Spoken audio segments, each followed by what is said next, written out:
On the heels of a really, really bad year and the Archewell drama, is there any hope for the Sussexes in 2026?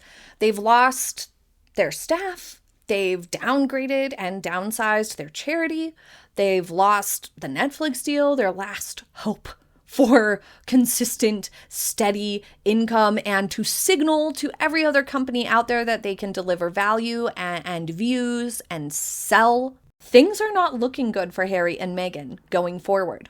As we've seen year after year, Meghan and Harry debut new narratives, new pivots, new packaging, new branding, and try to sell a new version of themselves to the public. And it never works because it always feels contrived and like they're acting and disingenuous. They're never just being themselves.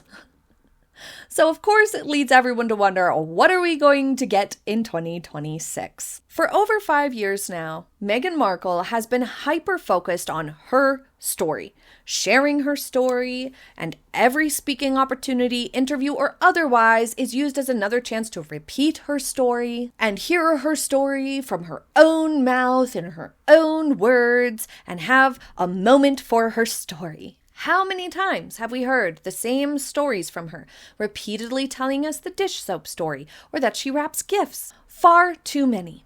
Or how many times have we heard Harry give the same complaints and whine over about this and that? Whether it's the press, or his security, or his upbringing, or that he had less sausage than William, who cares? This is a big problem for her and for Harry's public image. It's done incredible damage to their brand, their deals that are no more, and everything they try is colored by their incessant self-obsession and extreme oversaturation. So what should they do in 2026 to reset the narrative and, in turn, their trajectory? Before we answer that, I'd like to invite you to subscribe, click the like button and the hype button, but only if you want to. So don't get me wrong. I have no hope that the Sussexes can really pull themselves out of the messy pit that they have put themselves in. They ruined their public image, and then they kept picking at the scab for 5 years, only making things worse. And now they've not only shown themselves to be of poor character, but they've also failed spectacularly in business. And they had greater exposure in a bad way last year. For example, the announcing of titles from the Harper's Bazaar interview, the Paris Fashion Week disaster, the Sentabale scandal, the Africa Parks scandal, downgrading Archewell, losing literally all their staff, losing Netflix deal, as ever, fading into oblivion. These impact potential future business very, very negatively, especially because these fails are so publicized because Harry and Meghan make themselves so publicized. But technically, with great discipline and a careful approach, they could, in theory, reset the narrative around all these things and avoid making things worse and maybe even salvage things for the long term. One such key to fixing this mess would be to avoid oversaturation at all costs. Like, take that very, very seriously. Absolutely zero interviews for a full year would be a break from Harold and the Meg like we have never had. It would be shockingly refreshing to the public and would soften the public's opinion of them immensely. Remember, Harry and Meghan have been voted most disliked by multiple different outlets 4 years in a row. Do I think they can go a full year without doing any sort of an interview? No, I do not. But would it help things tremendously? 100%. The biggest negatives for Harry and Meghan right now that need to be corrected are consistency and credibility. Their work is what needs to speak for them right now, not their words. And it needs to be louder and bigger and more consistent than their story that they've been telling for the last 5 years, which is their downfall. What I'm saying is that they need to be doing so much more consistent and quality work and output that it outweighs all the personal drama and interviews and everything that we have been inundated with from them for the last 5 years. So, I mean, that's a huge amount to have to tip the scales, but if they could balance the scales some and put out more work and more quality and less publicity in a dramatic way, it would certainly help. Harry and Meghan have made this a very steep uphill battle for themselves because they've spent like 99% of their airtime over the last few years on their story and their opinion and their complaints and blah, blah, blah, blah, blah, stuff that doesn't matter. So, I mean, it would be very, very hard, but they would need to outweigh all of that with just work in order to make a good start at turning things around. I don't think that they're up to the task because they are very lazy and they seem incapable of controlling themselves with talking about themselves, you know what I mean? But from a PR perspective and a recovery plan for their public image to rebuild their reputations, they really need to begin with a much more focused approach that is cohesive and pare down to do fewer things really, really well. And of course, be patient. The ethos for 2026 should be to avoid exposure at all costs, especially personal exposure like interviews or opportunities to talk about one's self. Basically, they need to demonstrate to the public that they can deliver value, that they can be taken seriously, and that there is more to them than vanity and ego. The biggest win for the couple would be to let their philanthropic and creative work build their reputation rather than telling us that they deserve to be respected in any given field, and rather than a narrative built on conflict or royal family secrets. By delivering quality over quantity and showing a sustained, impactful commitment to their causes, they could reframe their public image by showing consistency and credibility in a few things that they choose to focus on. They also obviously really need to be more disciplined about following advice from their staff and PR teams, even though they are currently non-existent and Harry and Meghan don't have any staff.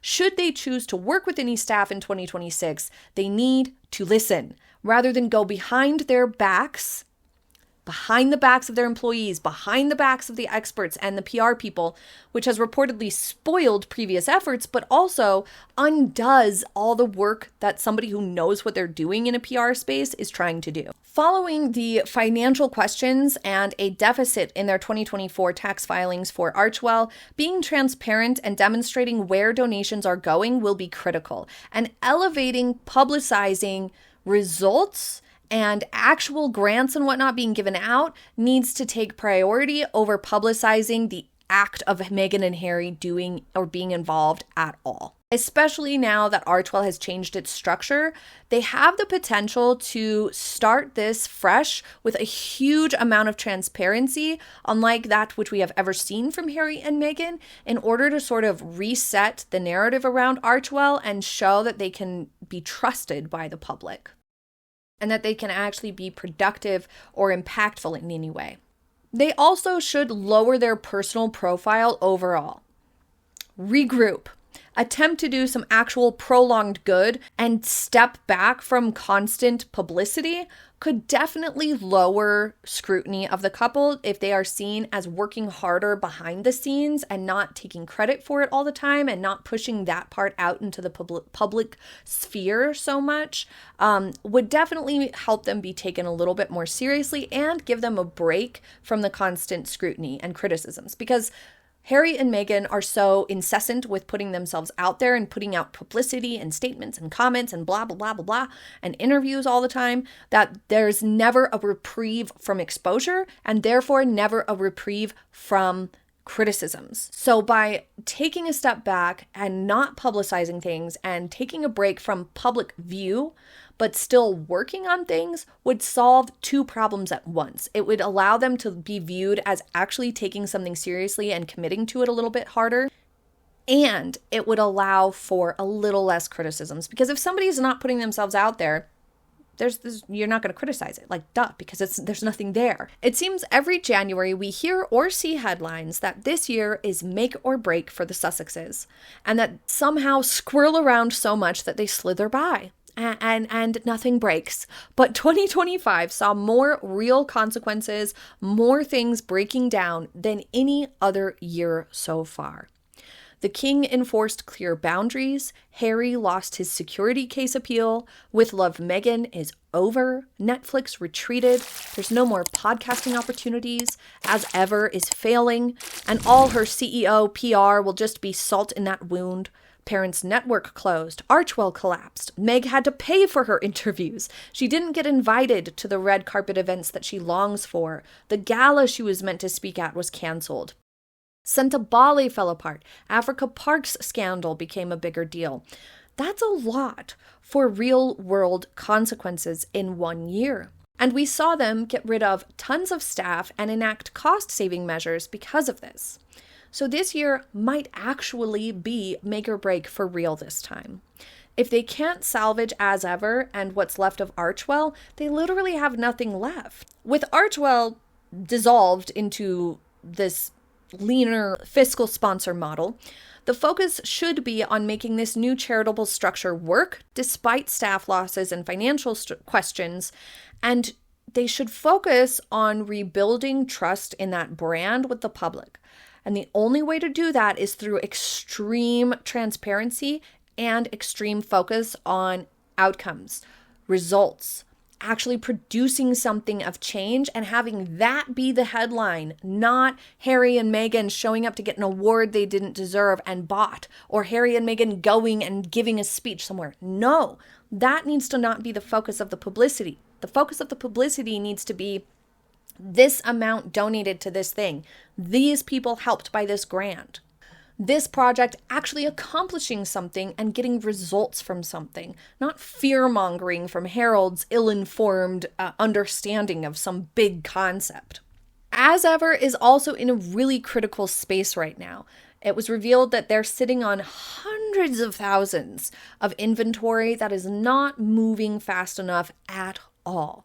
It really needs momentum to succeed, and that momentum has been squashed by With Love Meghan ending, by poor reviews, and by Meghan putting the cart before the horse, going and doing all this I'm a successful CEO publicity last year, when in reality, things were just barely started, and she didn't realize the nosedive it was going to take after that initial spike in skewed interest in the brand from journalists and the media wanting to review it. So for 2026, As Ever is in a critical space. Its performance and its reception will be a key indicator of her entrepreneurial viability, her success, and her brand overall, because she has made it such a big deal, and she has also tied it to her own identity, because she is in all of the advertising, all of the promotion, all of the marketing. It is literally Meghan's brand. It should just be called Meghan's Runny Spread. Ugh. Gross. Because it's so intertwined with Meghan's identity, if it starts to fail, it's going to make her look really, really, really, really bad, especially with all the publicity she did this year. So she set the stakes even higher than they would have been otherwise with her actions in 2025. They also have a few lingering Netflix things that were grandfathered into the old previous contract and or are carried over as one-off deals. And that is the couple of films that they have co-produced or bought the rights to. So there's a Girl Scouts documentary that they co-produced. So that could have been as simple as paying for part of the production cost, but not really being involved at all and being very hands-off. The two books that they acquired rights to produce, I have a video explaining that in greater detail. I will link it for you if I can, but really it just means that Netflix put the money up for it, and Archewell said that they would follow through with overseeing production of the film, but absolutely no action has been taken on it at this time. There are no updates. They haven't started. They haven't figured anything out yet. So they are really falling short of expectations. But at this juncture, after they've lost their original Netflix deal, and now they don't really have a deal with Netflix, they just have first look or first refusal. Their performance in connection to delivering on these last few projects is really, really important for them in 2026. The performance of their projects and their ability to have adequate output and deliver on these projects in a timely fashion will be under even greater scrutiny this year. After the criticism of With Love Meghan in 2025, they really need some successful projects to prove the sustainability of the production part of their brand. And without any sort of progress on those two movie rights that they have, if it just sits there all year, it's not going to bode well. It's going to signal to every other studio and everyone else in the content creation space that Meghan and Harry can't get the job done, even when that's literally the only thing they have left on their plate. Since they have been voted, once again, most disliked, it's important that they take this type of stuff super seriously this year, because if this continues on, it's going to get harder and harder to shake this negative opinion of them through the public. And if they do successfully accomplish some of this or all of it, I don't think they can, but it would really help to begin to improve their public opinion ratings, which have been consistently low and do have consequences in people just automatically hating their projects. Another key factor to helping repair their image would be stability, showing stability within their staff and their lives would be crucial. The high PR turnover and staff losses in 2025 signaled ongoing systemic challenges within their businesses and their organizations. Everything that they touch is very unstable, and it drove home the reputation of Meghan being a mean boss. A stable professional team is essential for any successful rebrand or project, but it's especially imperative for Harry and Meghan with their bad reputations. Another element that I don't think they'll be able to achieve, but would be hugely impactful, would be to show some personal growth. Because Harry and Meghan have been so very public and told us all their feelings, all their thoughts, all these things that we didn't need to know for so long, they have this reputation as being malcontents. Nothing's ever good enough, always feel like they're wronged and victims, and haughty and just petulant, all these things. Showing that they have had personal growth and demonstrating maturity in reconnecting with their family and offering an apology for the mistakes that they made in the past, which I say mistakes simply because it was a mistake to air the dirty laundry in public. Yes, it was on purpose. Yes, I think it was intentional and they were purposefully trying to do it. It wasn't on accident. I'm not saying it was an accident, but it was a mistake. It was the wrong thing to do. For the wrongs that they have committed, they should apologize. But at the very least, if we see them make efforts to reconnect with the royal family, or at least King Charles, and travel back to the UK and let go of some of their vendettas, it would help soften their public image a little bit. But it seems like no matter what, Meghan is keen on keeping this this vendetta against the UK and never going back and never letting the kids go back. And if she holds that grudge this year, after the security stuff changes, if it changes, I'm slow to get videos out, so I don't know what's going to happen next. But if it changes as the rumors suggest, Meg would have no other excuse to not go back to the UK and let the kids go back to the UK. So if she holds that grudge despite this, then it will be devastating to her public image in terms of her as a human being. Even with no reason, it's still just this personal grudge. It will show her true colors in that arena. So 2026 might be the first time that I think it actually is make or break for the Sussexes. Previous years, it's just a headline to get clicks, but this year, it really does seem like it is. Leave your thoughts in the comments. Thank you for joining me today. If you missed our 2025 recap, be sure to click on it here. Have a happy day, everybody. Bye.